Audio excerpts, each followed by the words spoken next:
C'est une journée importante et chargée en émotions pour la famille de Lauriane Echaquan, un bébé atikamekw de la communauté de Manawan, qui n'est jamais rentré à la maison après une visite à l'hôpital de Joliette en 1973.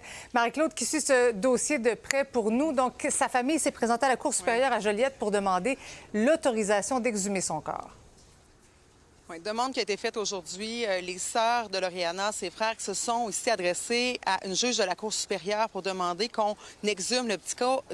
La cause a été prise en délibéré, Marie-Christine. Ça a été assez chargé en émotions aujourd'hui. La famille qui se dit quand même confiante d'avoir l'accord de la juge, le jugement qui devrait sortir au cours des prochaines heures ou demain. Et Lauriana aurait été enterrée où se trouve présentement un terrain de soccer à Joliette.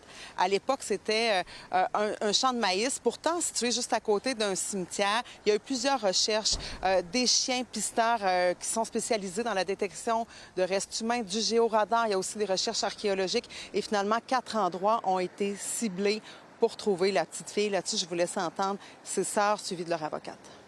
Moi, pour Obo, c'est de le ramener à la maison. Pas la maison, le cimetière. Ma sœur. Dans notre communauté. Dans notre communauté, c'est là au bout, moi. De la ramener à la maison avec nos parents. Ça fait que c'est vraiment là que ça va se faire, le deuil. C'est un traitement qu'elle n'aurait jamais dû subir. Puis là, aujourd'hui, on est devant le tribunal pour tenter de rectifier cette situation-là, pouvoir lui donner justice. Je pense qu'on a franchi une première étape pour obtenir justice pour Lauriana. On a bon espoir. C'est une demande qui est non contestée par les autres parties. Marie-Claude, est-ce que la famille est aidée dans ses recherches? Oui.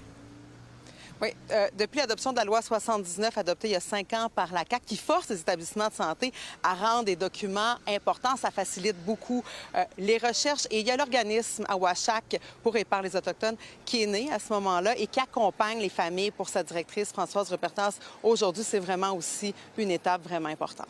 Pour Awashak, ça veut dire qu'on a travaillé fort. Ça, c'est une chose, mais aussi qu'on a des bons avocats, parce que les avocats, c'est les avocats qui travaillent le plus là-dedans. On est rendu à plus de 230 enfants qu'on fait des recherches, que les familles ont fait des demandes pour retrouver leur enfant. Ça, bien, pour nous autres, ça prouve qu'Awashak, c'est important qu'il soit là. Oui. Donc, plusieurs autres familles qui sont à la recherche de leurs enfants portés disparus. Juste pour te dire, Marie-Christine, dans la même famille, le clan Echaquan, il y a presque 9 enfants qui manquent, dont les oncles de Lauriana qui cherchent leur petite sœur. Elle sera enterrée à Québec. Ils vont faire aujourd'hui la demande pour aller de l'avant aussi avec une exhumation. Donc, c'est un dossier qui reste à suivre. Pour ce qui est de Lauriana, ça pourrait aller assez rapidement. Oui. Si la demande elle est autorisée, ça va commencer le 8 juin. Merci.